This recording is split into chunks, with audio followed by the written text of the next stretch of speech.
Today we will talk about whether you are fit to be an entrepreneur. This is the most important question an entrepreneur should ask before starting their company.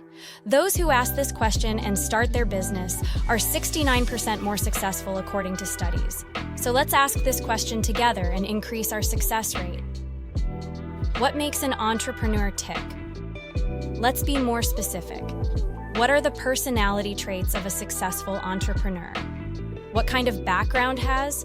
We will look for answers in this section.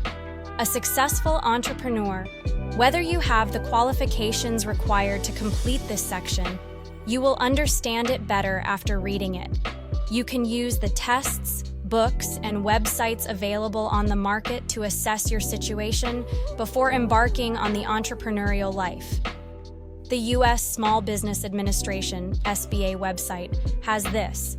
You can find one of the tests. You can use these types of tests and assessments to understand whether entrepreneurship is a good fit for your personality and goals. Self-administered, these assessments can be a great help, especially if you have a business idea in mind. Will be useful. It's important to have an opinion, but that doesn't mean is just one of the steps on the way. Ideas on this path, but also appropriate skills and personality traits. Idea and desire. Christopher Gergen and Greg Vanarak, co-founders of New Mountain Ventures, an entrepreneurial leadership development company, accurately describe the basic entrepreneurial process. Understanding the problem, grasping it, connecting the dots where no one has connected them before, having the vision, courage, and hard work to reach the solution and accomplish the goal. You cannot talk about entrepreneurship without fully understanding the problem, without making new connections, without creating a vision or direction for the solution. The problem you have identified can be global or local. It can be of general interest or very narrow in scope. Here, what matters is your ability to identify the problem and find a solution. But the fact that you tackle the problem with passion and determination, I think, may not be as important as you think. Social skills. It is important to identify the problem and even the solution to that problem. But success? To build a business, you need others, employees, customers. You need to convince the investors, funders, etc., that your idea is good and convince them to invest in it. The ability to lead, persuade, get feedback, and create an environment will determine whether you can get your idea off the ground. Harvard Business School professors Richard S. Ruback and in the HBR Guide to Buying a Small Business, Royce Yudkoff describes the soft skills that an entrepreneur should have at first. He describes it as follows. You have to be comfortable communicating with people you don't know, like salespeople, investors, or employees. Communication, you must display a confident optimism when you build. When it comes to investors, entrepreneurs Evan Bayer and Evan Loss say, potential investors ask themselves 3 simple questions during a meeting. 1, do I like you? 2, he trusts you. Am I? 3, do I want to do business with you? If you want to gain the investor's trust, you have to attract his/her attention and make him/her like you. This way, he will want to get to know you better, and if all goes well, he will invest in your idea. Venture capitalism. To achieve your goal in the high and stressful pace of the world, you need to know how to connect with people. Also, if the tactics you use to reach people are not working, you need to know how to use the same and move on to other tactics. Getting people to believe in your idea is not enough to be a successful entrepreneur. Networking alone does not provide a source of investment, is not enough.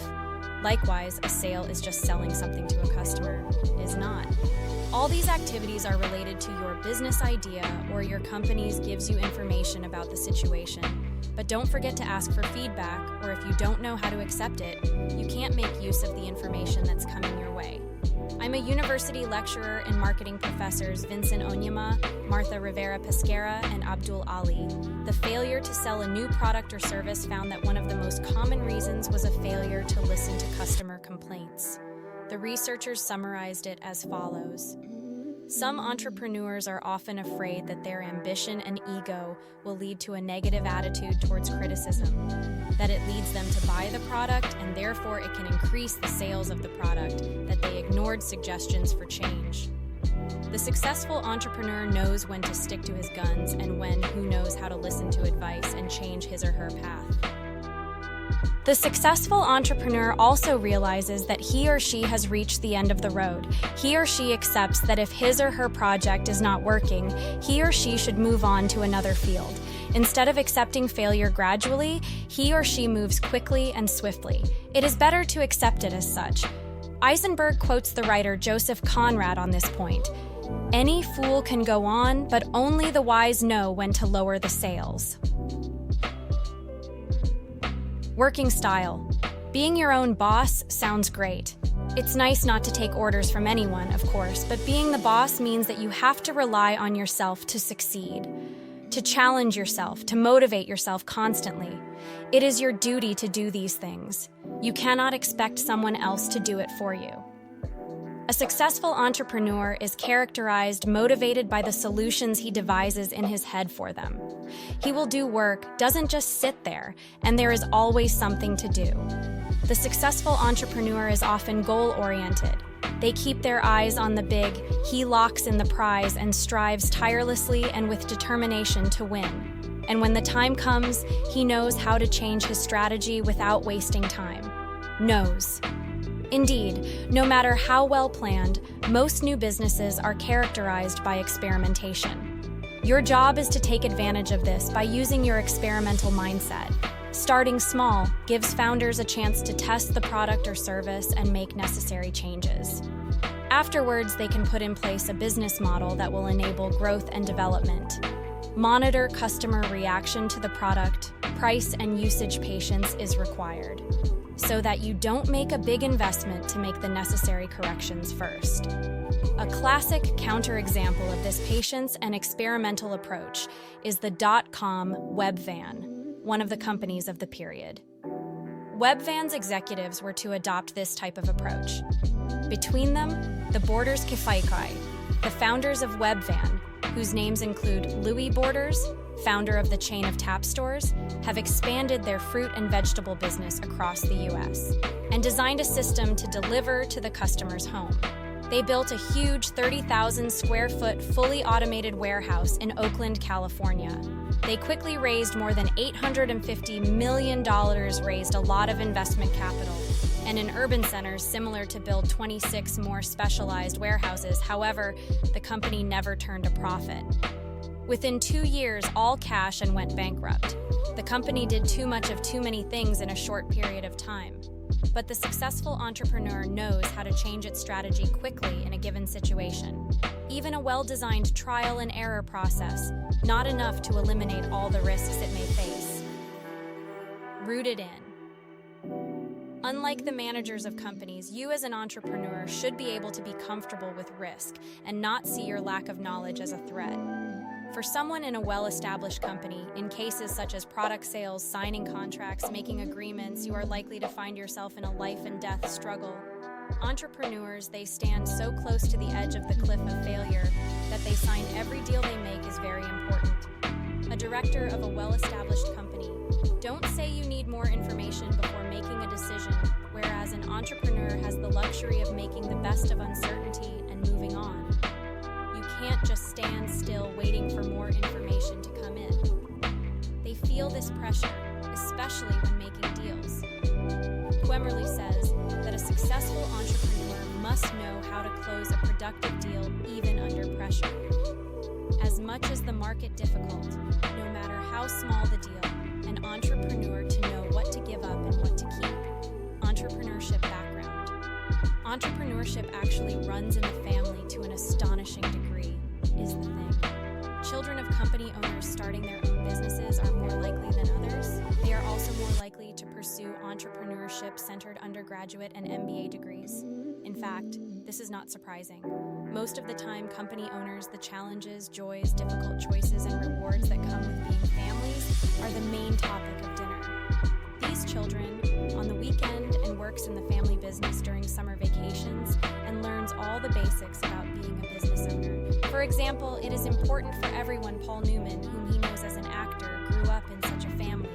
In an interview with a journalist, he spoke at length about his weekends in his father's shop. This experience certainly helped him to earn Newman's own packaged food donated to a charity to establish his company. Jim Koch, founder and president of Boston Beer Company, represents the 6th generation of the brewing family. Dan Bricklin, inventor of the first spreadsheet software VisiCalc, also belongs to a family of business owners. This changed the course of his life. Here's how he describes it. We had a printing company called Bricklin Press. My father ran it. My grandfather founded this company in the 1930s. I used to spend my afternoons at the printing house. At dinner, the problems of the day would be discussed at the table. This helped me prepare for the problems I would face when I started my own company. I never thought I would be an employee of a big company. I always looked for opportunities that I could turn into good business ideas. No matter your background, starting your own venture could be the right option for you.